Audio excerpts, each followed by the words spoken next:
Good morning মরণ দশা। এই কে বললো এই কথা? এই যে বাছা ধনেরা তিন মূর্তি, তখন থেকে দেখছি ফিস ফিস করে কথা বলছে মরণ দশা। ওঠ, তিনজনে দাঁড়া। এই সামনে এত ফাঁকা বেঞ্চ পড়ে থাকতে তোরা তিনজন পেছনের বেঞ্চে গিয়ে বসেছিস কেন? সামনে বসলে নিজেকে কেমন স্যার স্যার মনে হয়, তার জন্যই পিছে বসেছি। আমরা ব্যাক বেঞ্চারই ঠিক আছি। চুপ! a+b² এর সূত্রটা বল। भारी मिस्टेक हो गया सर। স্যার মনে ছিল, এখনই ভুলে গেলাম, বলতে পারছি নি। এই পাশের জন তুই বল। স্যার এ স্কয়ার মানে বি স্কয়ার মানে 2ab মানে। এই তখন থেকে মানে কি করছিস? এই তার পাশের জন বল মরণ দশা। স্যার আমার না ইংরেজি বইটা কিনা হয়নি, তার লেগে ওটা মুখস্থ করতে পারিনি। तू तो गया बेटे। ইংরেজি বই কিনা হয়নি বলি বলতে পারছো না গাধা? এটা অঙ্ক। যা তিনজনেই ক্লাসের বাইরে গিয়ে কান ধরে দাঁড়া।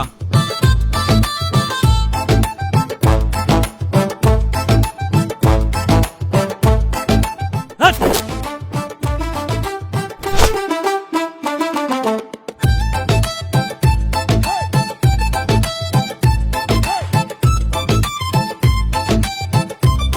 এটা সব এই শালার জন্য হলো। এই শালার জন্য আজকে আমাদেরকে কান ধরে দাঁড়াতে হয়েছে। সোনালির দিকে হা করে তাকিয়েছিলি, আর সেই জন্য আমাদেরকে বাইরে কান ধরে দাঁড়াতে হলো।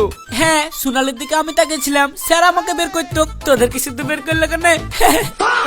তুমি যে কেমন বীর বসি মারো তীর, আমার জানা আছে।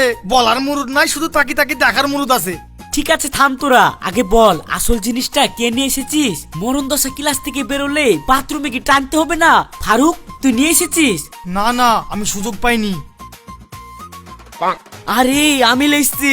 সকালে আব্বা যখন বিড়ি প্যাকেটটা বাইরে তুই হাঁকতে ঢেকেছিল, তখন প্যাকেট থেকে পক পক করে দুটো বের করে লিয়েছি। তার বেশি কিন্তু আমি আনতে পারিনি। দুটো, কিন্তু আমরা যে তিনজন। তো কি হয়েছে? 50-50 করে বাইর দেবো। আমি একটান মারবো, তুই একটান মারবি, আলমগীর একটান মারবে, এক করে ঘুরতে থাকবে। কিন্তু আগুন ম্যানেজ করবো কোথায় দেখি? আগুন? উস্তাদ আমি কি কাঁচা কাজ করি নাকি?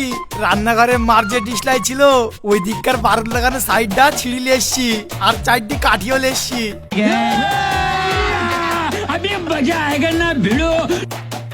সাব্বাস বাঘের বাচ্চা। শোন শুভ, আজ তুই নিয়ে এসেছিস, কাল আমি নিয়ে আসবো, সমস্যা নাই। কিন্তু সাবধান, সোনালি জানে জানতে না পারে আমি বিড়ি খাই, তাহলে কিন্তু ও আমাকে আর পছন্দ করবে না। আর তুই জানিসই তো সোনালির সাথে আমার একটু আছে। এই ঘন্টা পড়ে গেছে। মরণ দশা এক্ষুনি বাড়াবে, চুপচাপ দাঁড়া।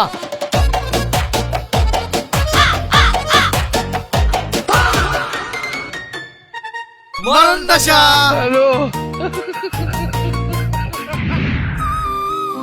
আলমগীর তুই পারবি, আজ তোকে বলতে হবে। কাল রবিবার, পরশু স্কুল ছুটি, তারপরে দুদিন টিউশনও নাই স্কুলও নাই, তোকে বলতে হবে আলমগীর। আলমগীর কি কিছু বলবে আজ কি, নাকি গাধাটা আজকেও বলতে পারবে না?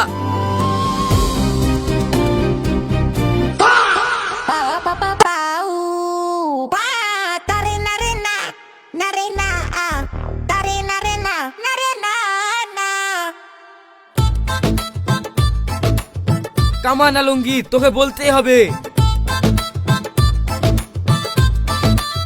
সোনালি তোর সঙ্গে আমার একটু ইম্পর্টেন্ট কথা ছিল। এই ওইটা বলবে বল আলমগীর বল।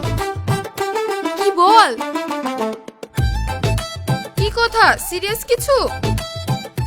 বলছিলাম মানে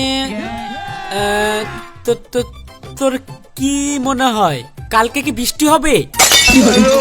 मेरे को क्यों फंसा के रखा है? उठा ले रे बाबा, उठा ले। দূর শালা আবহাওয়া দপ্তর, প্রেমের কথা বলতে এসি আবহাওয়ার খবর নিচ্ছে। না এবার মনে হয় পারবে, ঠিক বলবে।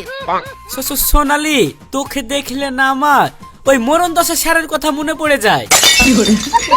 अबे जल्दी बोल, कल सुबह पनवेल निकलना है। बस हवा निकल गई। ধুস, নে, প্রেমিকার মুখের দিকে তাকিয়ে ওর নাকি মরণ দশা স্যারের কথা মনে পড়ছে। এই ছেলের ফিউচার নিঘাত অন্ধকার। চল অন্য রাস্তা দেখতে হবে, ও জীবনেও বলতে পারবে না। रोम रोम भाइयों। সোনালি আমি না যেটা বলবো বলছি সেটা বলতে পারছি না।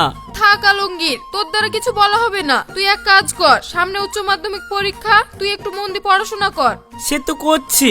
একদম বাজে বকবি না, এখন থেকে চুপচাপ ক্লাসে পড়াশোনা করবি আর কালকের মধ্যেই অঙ্কের চ্যাপ্টারটা শেষ করবি। তা না হলে কিন্তু আমি স্যারের কাছে তোর নামে নালিশ করব যে তুই ক্লাসে পড়াশোনা করিস না। চল, ক্লাসে যেতে হবে।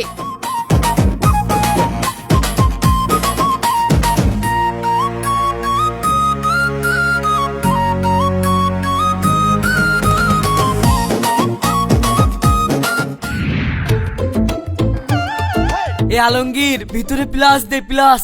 না না, প্লাস দিলি উল্টো পাল্টা ভাববে ছেলে পেলি, তার থেকে প্লাস দিব না, এমনি লেখা থাক।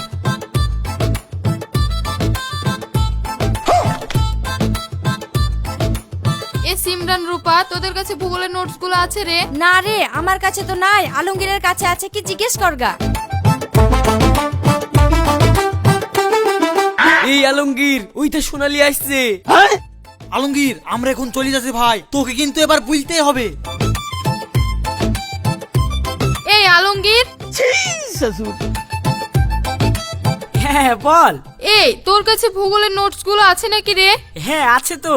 তাহলে নোটস গুলো দে তো। সোনালি, নোটস তো দেবই, তার সঙ্গে তোকে একটা গিফটও দেওয়ার আছে আমার।